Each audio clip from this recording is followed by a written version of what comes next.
Bem-vindos ao Observatório da Imprensa. Bem-vindos a Omaha, no estado de Nebraska, coração dos Estados Unidos. Não viemos fazer um filme sobre a conquista do interior americano pelos colonos.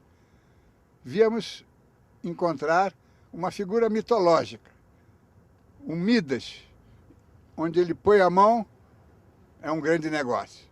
Chamado também o Oráculo de Omaha. Warren Buffett, o terceiro homem mais rico do mundo. Uma das suas paixões é a pequena imprensa. Ele gosta da imprensa comunitária. Ele sabe que a imprensa, pequena imprensa, amarrou os Estados Unidos, criou um espírito comunitário que é fundamental para a democracia. Este programa, com Warren Buffett, faz parte da série de especiais que apresentamos pelo 15º aniversário do Observatório da Imprensa. Ele não nos deu nenhuma dica de como ficar rico na bolsa.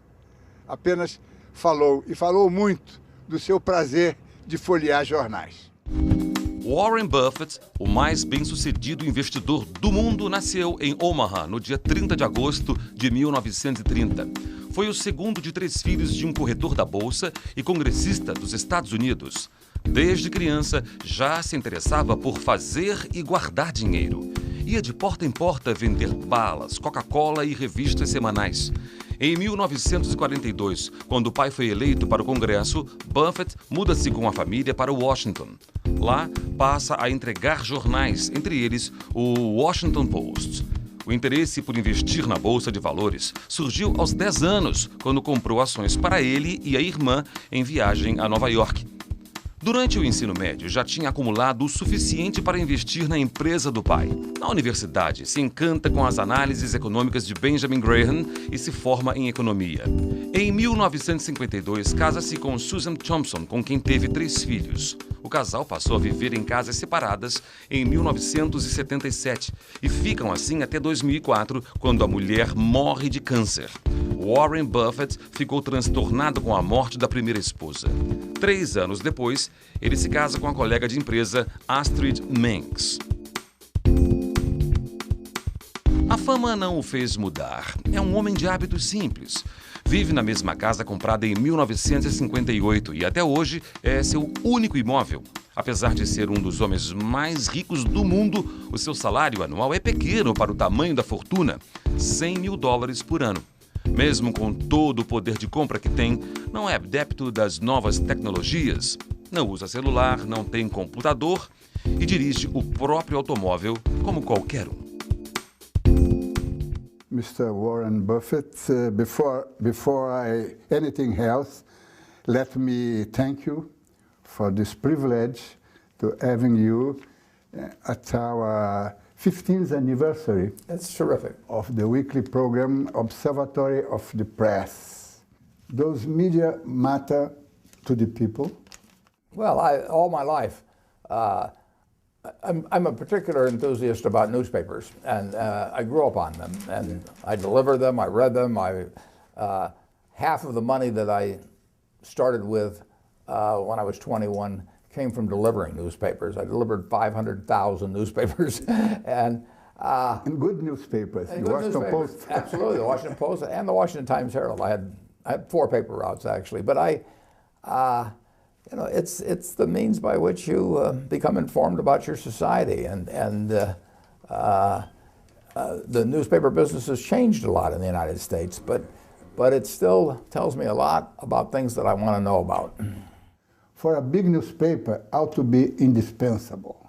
You have to be indispensable, and you can't be for the entire population, but for a very significant part of the population, you have to be indispensable, and that means there's things they want to know, and you have to be able to deliver a significant number of things they want to know in a way where they get it fast, they get it accurate, they get it well written, and as long as you can do that, you'll have plenty of readers.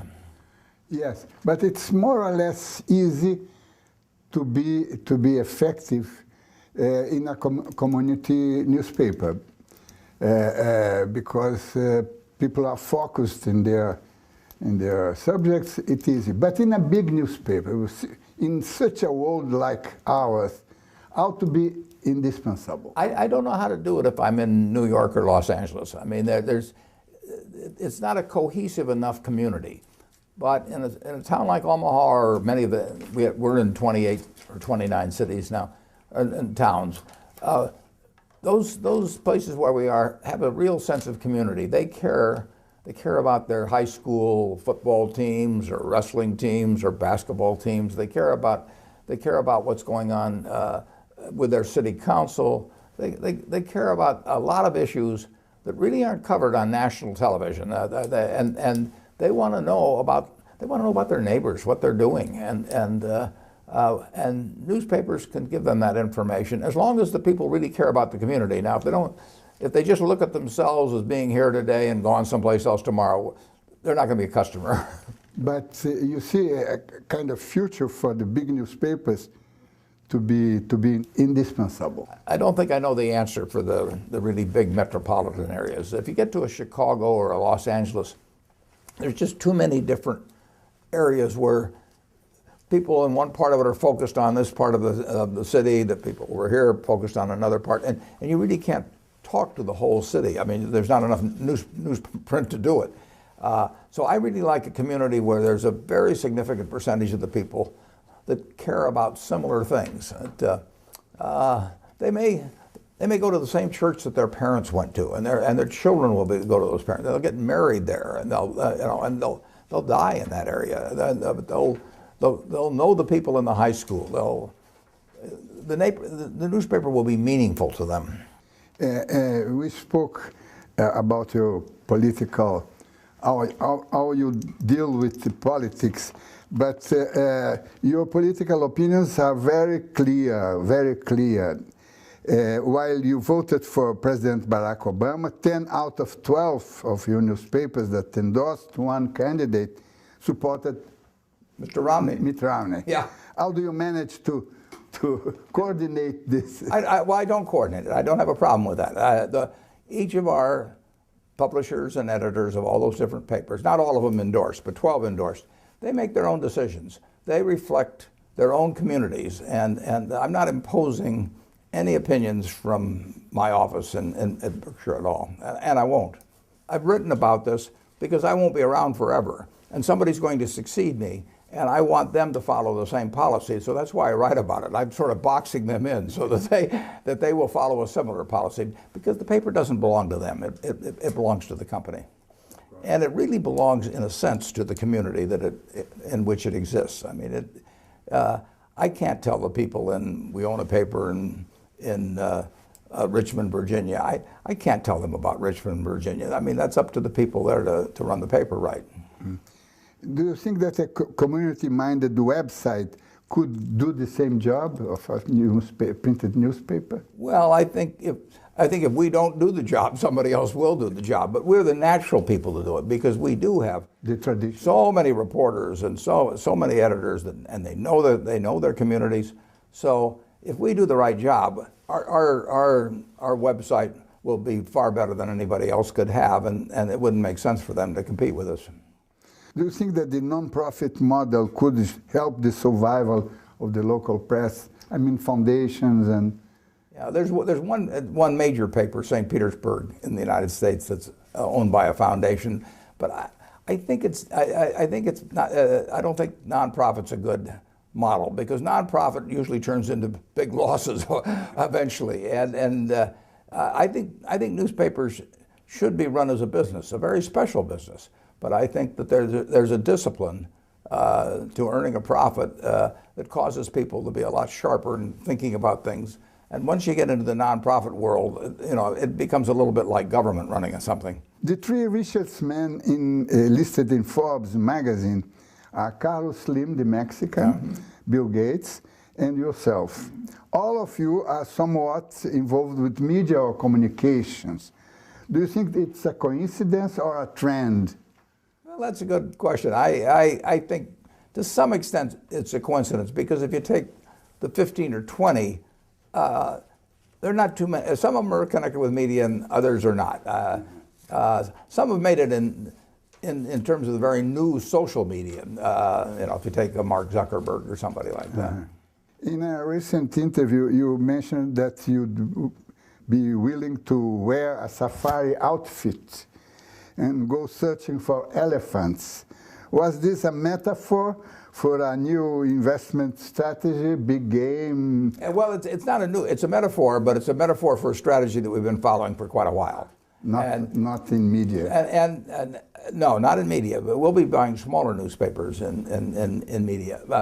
But Berkshire has a lot of cash coming in now, so and it will continue to do so. So I use that metaphor because I want somebody who reads that report who has one of those business elephants out there to think of me if they decide to do anything.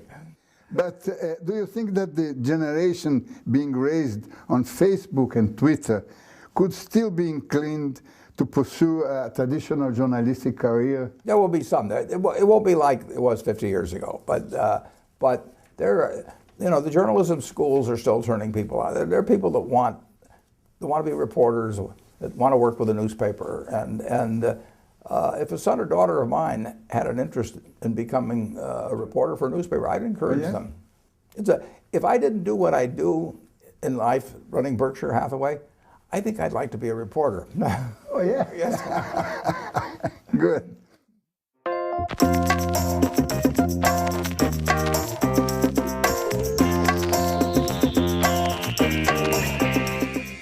Lucas Mendes, estamos juntos nessa aventura aqui em Omaha, de entrevistar e ouvir o terceiro homem mais rico do mundo, que tem muita coisa a dizer, ao contrário, talvez, de outros bilionários, ele tem muita coisa a dizer, né? Qual foi a sua impressão desse? Então, muita coisa, fiquei com o vigor mental e físico.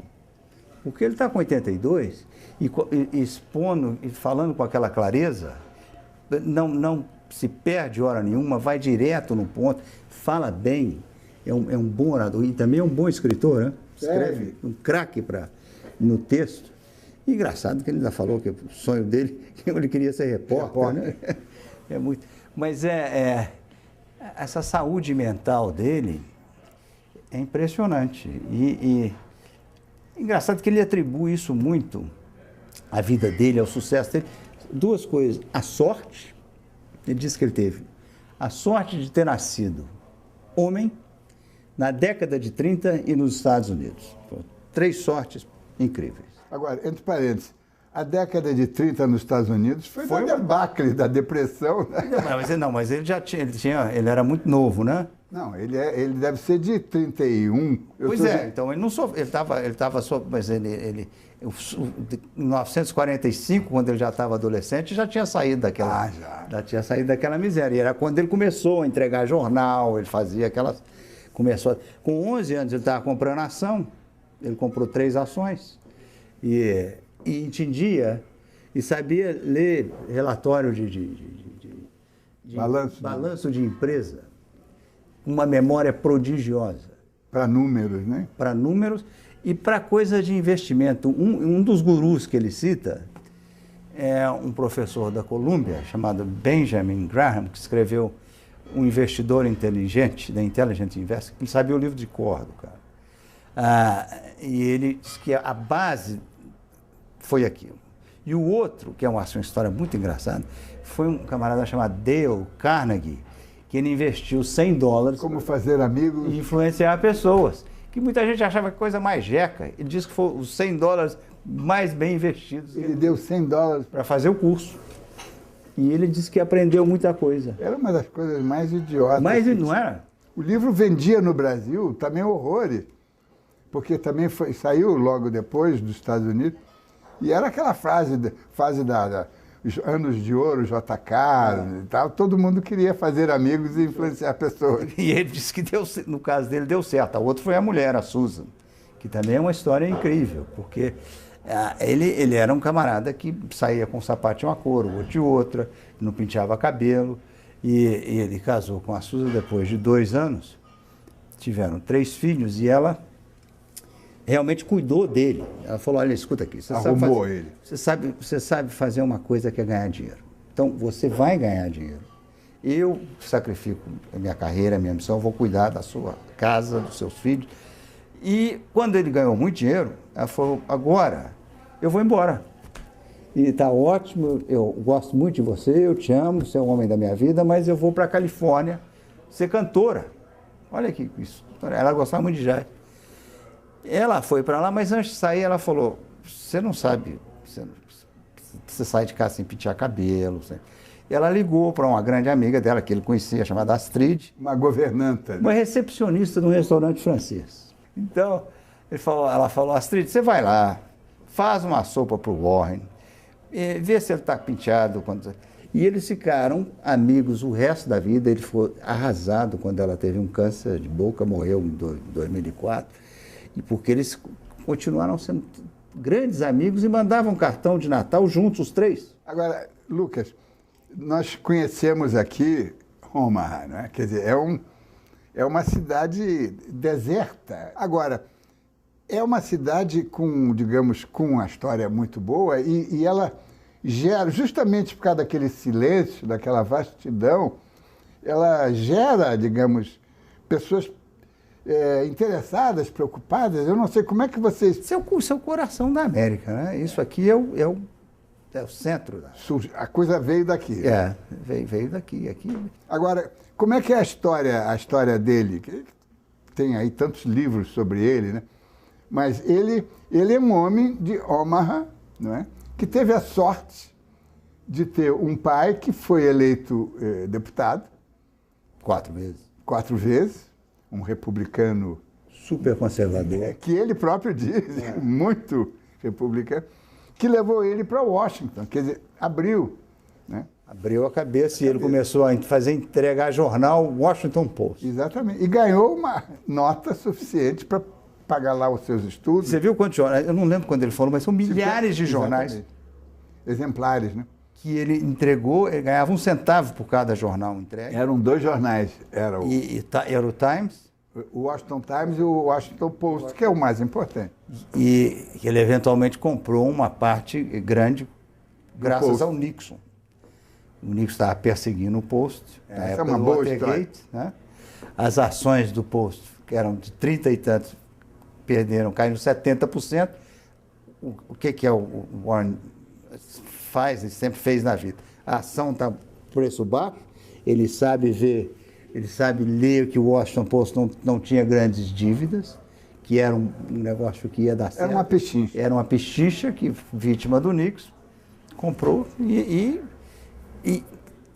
conheceu Washington, que ele não conhecia nada, né? Ele viveu lá, filho de um congressista, mas o pai dele era um jeito tão íntegro, tão careta, que quando eles deram um aumento para os deputados, ele recusou. Falou, eu não posso. Eu fui eleito para ganhar 10 mil, eu não vou aceitar esse aumento para 15, porque meu eleitorado votou para mim ganhando 10.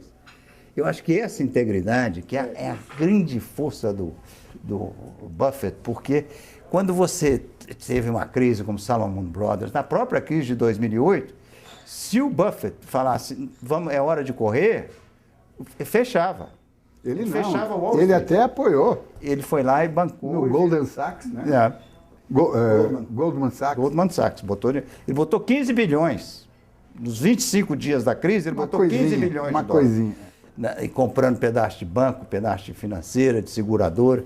Mas essa integridade dele, que nunca teve envolvido em escândalo, quando o braço direito dele andou fazendo uma Sokol, andou fazendo um trambique, comprando umas ações sem comprar para ele. E não teve nenhuma. Ele era um cara respeitadíssimo. O Buffett adorava esse Sokol, porque só dava boas dicas. Não teve um minuto. Agora, essa integridade tem a ver também com os negócios, quer dizer, com a atitude empresarial dele, né? Uhum. Quer dizer, ele ganha uma nota de dividendos, não é? Das ações que possui, mas ele tem um salário na empresa, não é? Na Berkshire Hathaway, Ele tem um salário de $100 mil por ano. Bicharia. Que é um pouquinho mais do que o salário médio de um, sei lá, de um dentista, né? Só que ele, desses 100 mil... ganha mais do que isso. Desses 100 mil, ele devolve 50 para a empresa por conta de serviços pessoais que ele se beneficia. Provavelmente o escritório, não sei o quê, porque é tudo muito simples, Então ele devolve 50 mil. O camarada mora na casa que ele comprou por $30 mil em 1958, está na mesma casa. Até uma descrição de um já falou, parece a casa de um dentista mais ou menos bem sucedido. Dentista rico mora em lugar melhor que exatamente. É o mesmo lugar. E você viu aquele escritório dele, não tem nome na porta, não tem Berkshire Hathaway. Completamente despojado dessas coisas. E se veste também muito discreto, não é? Com uma camisa branca, uma gravatinha de seda cor-de-rosa, chamando um pouquinho de atenção, e suspensórios que não aparecem, como eu estava de frente. A outra história que eu gosto muito é da conversão dele de republicano para democrata. Essa é uma grande... Foi mulher dele, foi a Susan que levou o Warren para ouvir o Martin Luther King. E ele, no primeiro encontro, ele foi vacinado e pegou.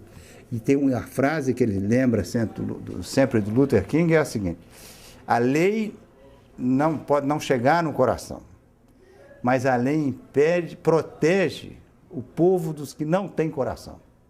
Isso aí diz que é a frase que marcou. É a coisa retórica do Luther King. E começou a guinada dele e virou. Hoje é o maior provocador, os republicanos detestam essa coisa que ele chega e fala, tem que subir imposto. Eu quero pagar mais imposto.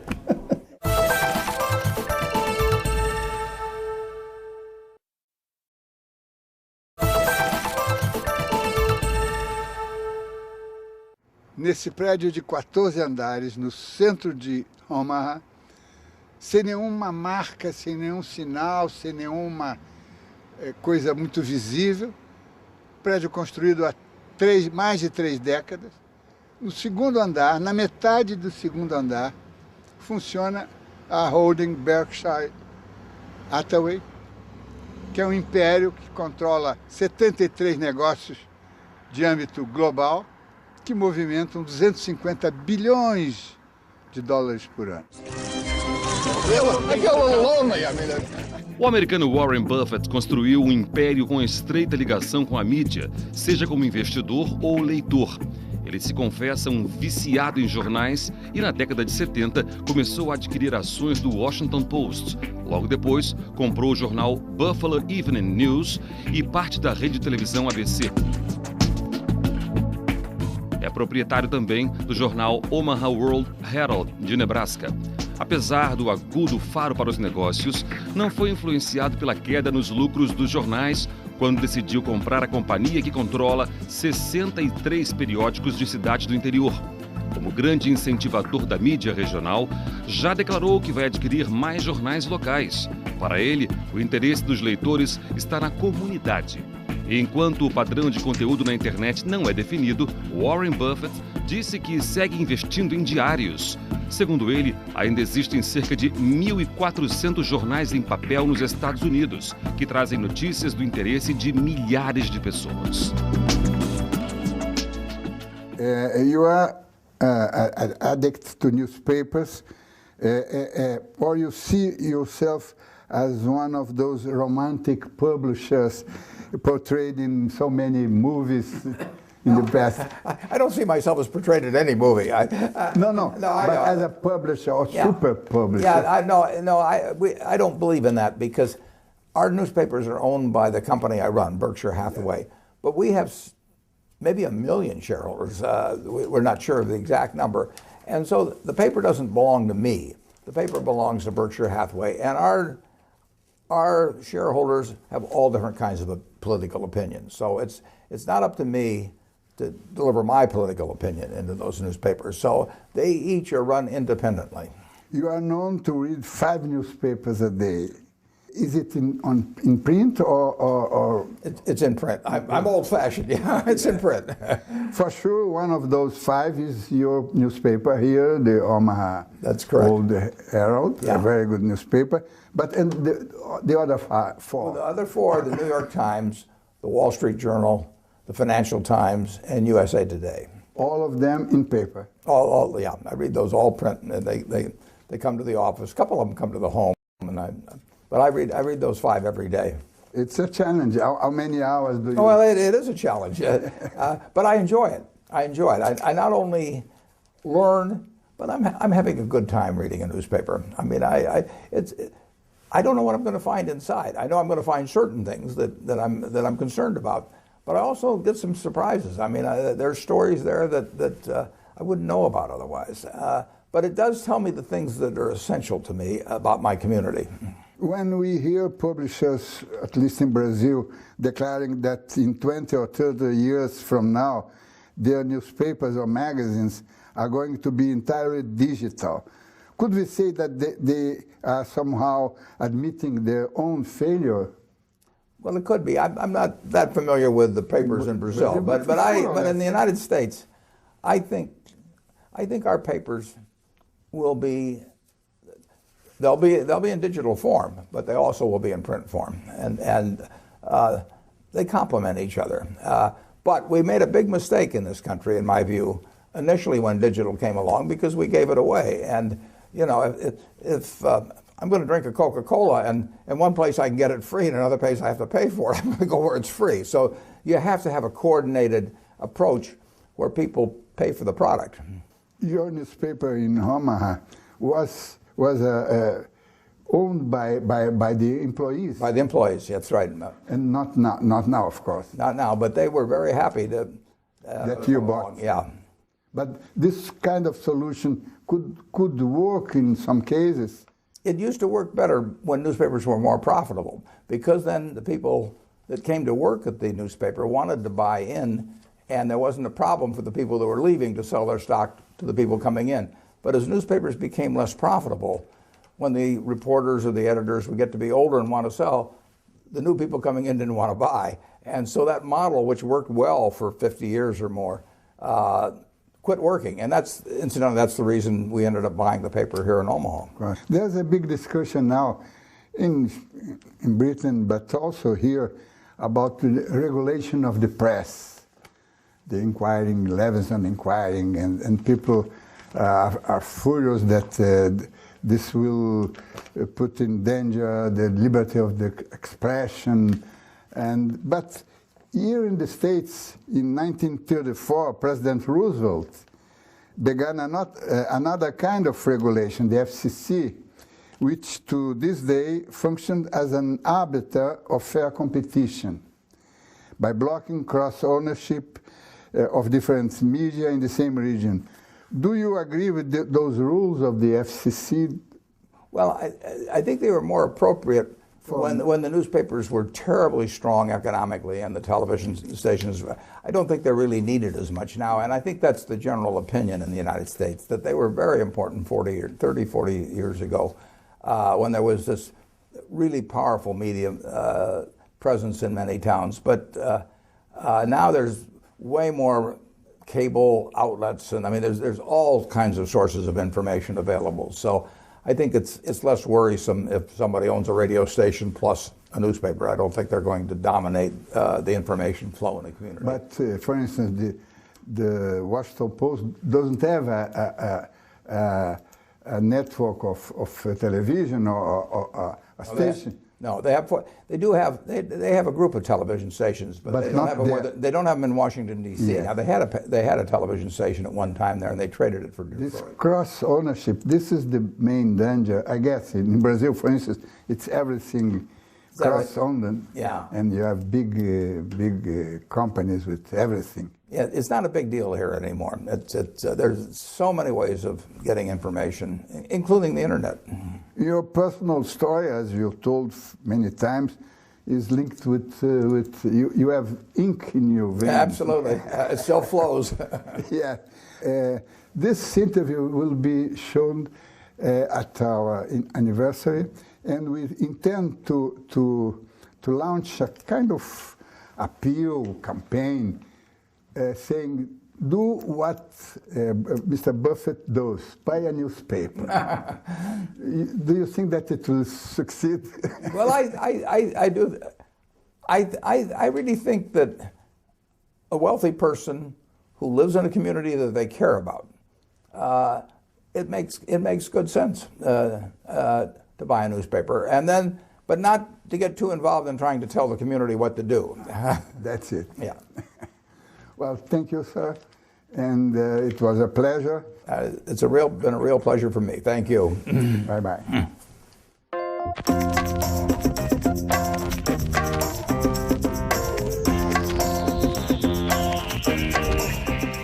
Eu acho que ele tem toda uma atitude muito simples, mas ao mesmo tempo muito sofisticada do ponto de vista político, né?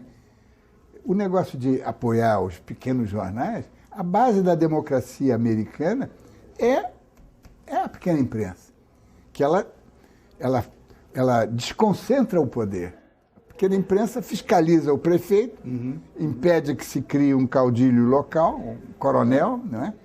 Então ele tem toda a coisa progressista, mais rústica dos Estados Unidos, me parece. Né? E essa ideia dele, ele surpreende o tempo todo. Há 3 anos ele fala, nunca vou comprar uma ação de uma empresa de tecnologia, computação, isso. Aí põe lá, vai lá e compra IBM. Tem 10 mil. Nunca vou comprar um jornal, porque todo mundo oferecia jornal. Essa é uma espécie em extinção. Isso é moribundo, essa indústria está... Deu a volta. De repente, ele vai e compra 63 jornais. E mais 3% de uma rede em Iowa. E revela, começa a contar essas histórias dele, que ele tem conexões com o jornal, desde o primeiro, que era um jornal de Omaha, que era The Sun, que ganhou um prêmio Pulitzer, e era sobre uma coisa de caridade, um orfanato chamado Town Boys, que tinha $200 milhões, um orçamento absurdo, e cada vez menos caridoso e mais caridoso com a direção e com Sim, estavam gastando. Ele mandou fazer ir lá em Washington, pegou um repórter e falou, você vai em Washington e ver os estatutos e a fórmula deles. E detonou Town Boys. Agora, depois ele foi comprar aquele jornal lá em Buffalo. No estado de Nova York. Estado de Nova York. Que não é tão longe quanto o Nebraska, nem Omaha. Não. Mas é um jornal, em 77, Buffalo já estava sofrendo a queda, uma recessãozinha. A indústria estava em crise, né? A indústria americana, ninguém estava comprando da China, comprando de outros lugares, e a indústria americana perdendo competitividade. E ele foi lá e cavou esse jornal, que muita gente acha que vai ser um indicador. Como vai o Buffalo News, é o que ele mais ou menos vai tratar dos outros jornais. Mas a realidade é que você viu na entrevista, ele fala, não faço nenhuma interferência no jornal. Cada editor, tem o dinheiro deles, um orçamento. Ele administra. E administra. Eu não vou falar para um editor lá na Virgínia o que ele tem que fazer com... Eu não entendo da Virgínia. Não sei nada da Virgínia. Então, essa experiência dele com o pequeno jornal é revolucionária. É muito, é muito. E a crença dele de que esse espírito comunitário tem que chegar de alguma forma à grande imprensa da grande cidade. Ou eles se especializarem, ou alguma coisa tem que fazer, porque ele diz, a imprensa tem que ser indispensável, um veículo tem que ser indispensável. A expressão é boa, mas ele foi o primeiro a dizer que não sabe a fórmula, que não sabe como é que ele pode, o que ele faria com o New York Times, Los Angeles Times, que está à venda aí, ele falou, não saberia o que fazer. Esses ele não quer comprar, porque são jornais que estruturam. O Los Angeles Times já passou por tanto... Não, e também é o que ele diz, Los Angeles são 10 cidades. É impossível você saber, são que você morre em Hollywood, quem está lá no Central LA não quer saber quem morreu em Hollywood, não. Então, O jornal pequeno é que morre um cara na sua cidade, o seu vizinho... Todo mundo sabe quem é. Divorciou, todo mundo quer saber a história. Eu tenho uma reunião da escola, todo mundo está envolvido na reunião da escola. Então essa é a parte que ele diz que ele não consegue administrar e não se seduz por um jornal grande, de cidade grande, porque a cidade grande não tem esse... Agora, o que é extremamente interessante é que um homem que administra essa fortuna, um império com 73 atividades ou 73 empresas diferentes e atividades muito diferenciadas, quer dizer, ele tem ferrovias, tem Coca-Cola, tem American Express, Wells Fargo, banco. Tá. E ele diz, contabiliza, eu leio 5 jornais por dia e gasto mais ou menos 6 horas para ler. Diário, leitura diária no papel. Em papel. Eu acho isso extraordinário. Plus, mais o Economist. Que ele não é. Que ele gosta, e os cartoons da New Yorker, que ele divide com a mulher. E eu senti que que ele aposta no digital. Que ele sabe que o caminho do digital é indispensável. Ah, sim. Mas ele criou uma fórmula, e isso é muito inteligente, que ele diz o seguinte: um jornal gasta uma fortuna para ter repórteres, redatores, colunistas, não sei o quê.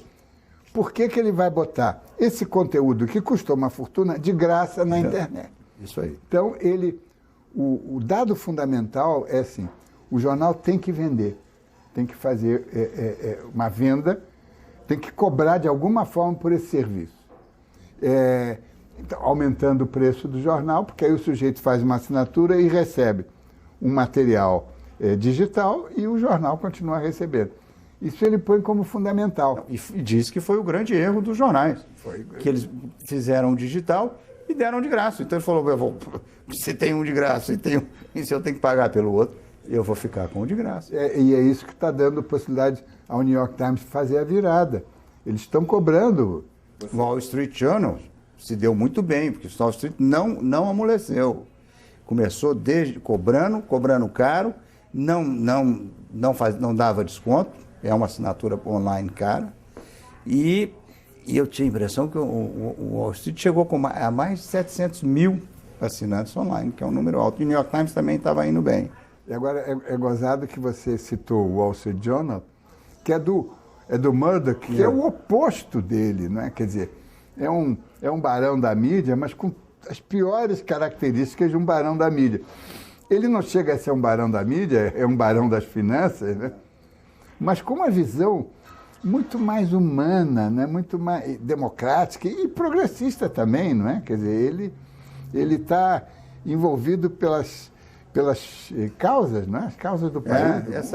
Essa conversão dele, você pode ter certeza, é uma das coisas que mais incomodaram o Partido Republicano. Porque ele é uma figura tão importante. É um bilionário que fala, não, tem que haver uma rede social, a gente não pode enriquecer, vamos nos locupletar e deixar o país entregue, os pobres entregue. Então, a própria sorte. O Murdoch tem uma virtude, ele ainda não conseguiu comprometer o Wall Street Journal. Na parte editorial, sim, mas o editorial do Wall Street, a editorial do Wall Street sempre foi super conservador. Mas a parte de reportagem, o jornal continua bom, e na parte de metropolitana, na parte de fim de semana, o jornal dele de fim de semana é um jornal muito bom. Agora, tem um dado que chama a atenção, não é? Uma pergunta que eu fiz a ele, se a salvação da pequena e média imprensa poderia ser empresas não lucrativas, não é? Entidades não lucrativas, fundações e tal. Que o The Guardian, por exemplo, é uma fundação não lucrativa. E perde 50 milhões por ano, se não me engano. Era 50 milhões. E ele diz, não, tem que ter um dono, tem que ter a finalidade do lucro para premiar a qualidade. Agora, premiar a qualidade sem abrir mão de outros princípios.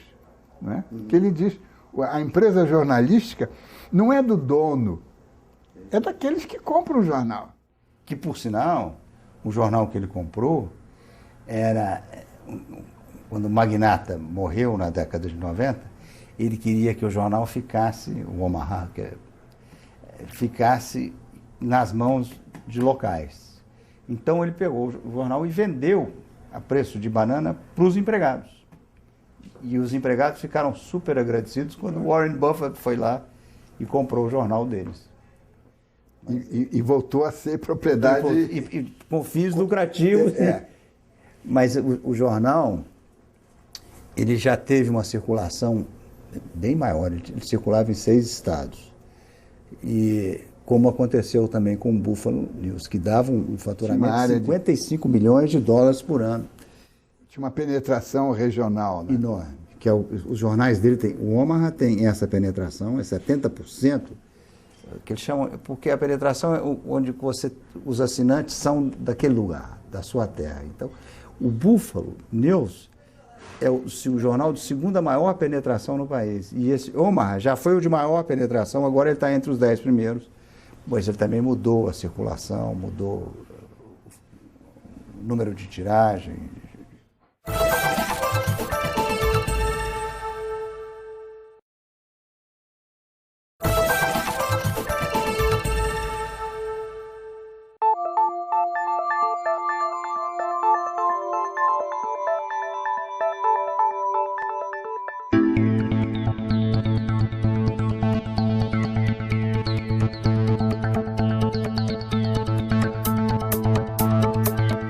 Dono de uma fortuna avaliada em mais de 50 bilhões de dólares, Warren Buffett também é um célebre filântropo. Em 2006, ele anunciou que 85% da holding Berkshire Hathaway de sua propriedade irá para 5 fundações diferentes. Porém, a maior parte vai para a Fundação Bill e Melinda Gates, do casal amigo do empresário. A Fundação Gates vai abocanhar aproximadamente 30 bilhões de dólares, transformando o milionário num dos maiores filântropos da história. Outra parte da fortuna vai ser destinada à Fundação Buffett. Durante a crise econômica nos Estados Unidos, o investidor lançou uma campanha de doação entre os bilionários americanos. Warren Buffett, com a ajuda de Bill Gates, já conseguiu convencer 90 empresários a doar a metade da fortuna para a caridade. Kind of phenomenal. It made us step up our ambition level, add a lot of things we wouldn't have been able to do, and so now every year it's a gigantic gift that allows us to be double what we would have been without it. They're young, they're energetic, they work much harder at it than I would. I get to keep doing what I love doing, you know, and they're going to achieve the same things much better than I would. It's a perfect solution for me to get somebody else to do the work. I've always been good at that. Ele falou, tá bom, eu quero dar dinheiro para a caridade. Eu desafio os republicanos. Para cada dólar que um republicano colocar, eu coloco $1 para a caridade. Quero ver no Senado e na Câmara qual republicano vai aceitar meu desafio. E no caso do líder do Senado, que fica enchendo ele o tempo todo, ele falou, é 3 por 1. Cada $1 que ele puder para a caridade, eu dou 3. Ninguém, ele falou, você acha que eu estou preocupado que esses caras que vão dar dinheiro para a caridade? Não vão dar nada. Bom, agora vamos ver se o nosso Warren Buffett vem ao Brasil, porque ele viaja muito pouco e nunca veio abaixo do Equador. Não é? Veio abaixo do Equador lá no Pacífico. No Pacífico para festejar o Bill Gates. O Bill Gates, o aniversário do Bill Gates, né? E ele, embora tenha sócios brasileiros, ele tenha muito interesse, muita amizade com esses sócios brasileiros, que é a 3G, do Jorge Paulo Lema, ele não foi até hoje ao Brasil, não é? Não foi, mas ele disse, olha, ele está atrás de uma grande, ele quer comprar coisa grande, ele vai vestir um safari, né, um uniforme safari dele, CAC, e ele e o sócio estão à caça de elefantes. Não querem uma grande empresa brasileira, pode interessar. E evidentemente não será jornalística, porque a lei brasileira não permite que mais de 30% seja. Então será uma empresa de qualquer outro ramo. Você sabe que eu acho que não sai para tirar o Buffett de Omaha e levar para Nova York já é É uma complicação. Sabe, a primeira vez que ele foi à China, sabe o que ele levou? McDonald's. Uma mala de McDonald's. Para comer. Para comer. Ele não gosta de comida chinesa, ele gosta de hambúrguer. Pois é. Você vê que esse camarada, com 82 anos, toma 1 litro, quase 2 litros de soda, Coca-Cola. de Coca-Cola de sabor cereja por dia. São 10 latas daquelas, 120 colheres de açúcar. O médico fala, mais de 6 mata. Ele não está nem obeso, está com aquela saúde dele, não faz nenhum tipo de ginástica. A única verdura que ele come é batata frita. A sobremesa é torta de banana ou merengue e carne. Mas ele vem comer a carne aqui, onde nós Vem estamos. comer nesse restaurante aqui que ele recomendou e costuma trazer brasileiros. Muito, exatamente. Agora, o motorista do táxi falou, olha, tem restaurante melhor na cidade. Mas ele é um homem regrado. É um homem de hábito. Hábitos simples, né? Tem 2 restaurantes, ele vem nesse e vai num tal Piccolo Pet.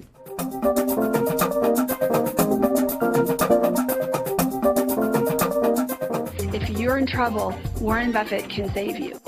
He grows up knowing he wants to make money.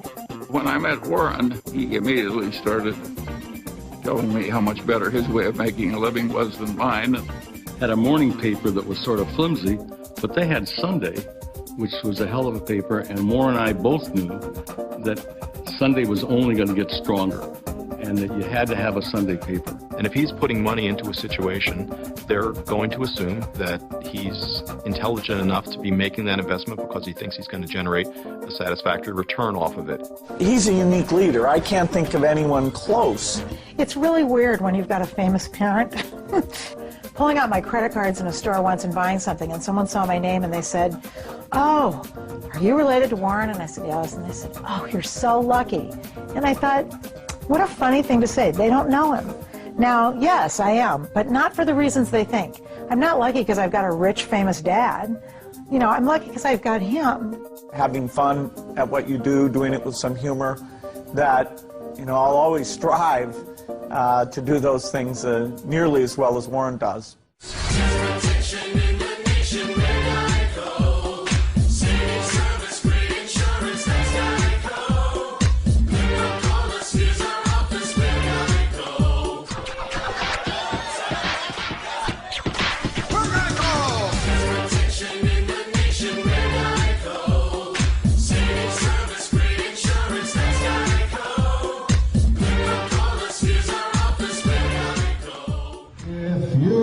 Susie, like I know Susie.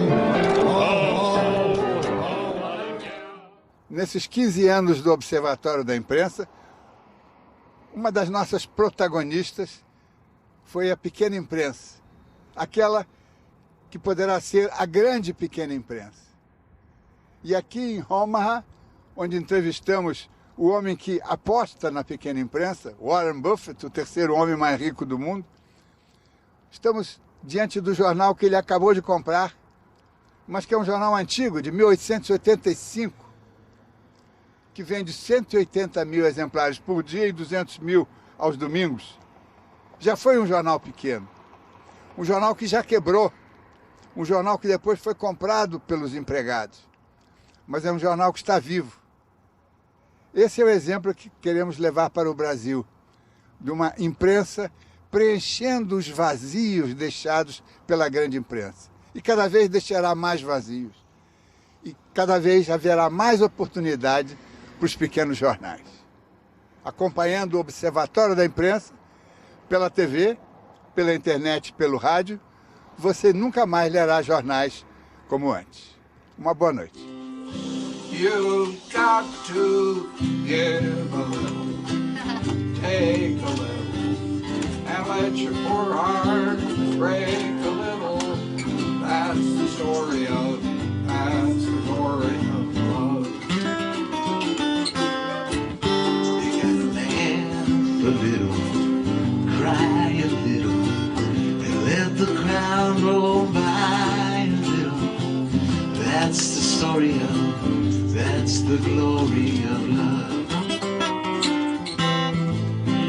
As long as there's the two of us, we got the world and all its charms.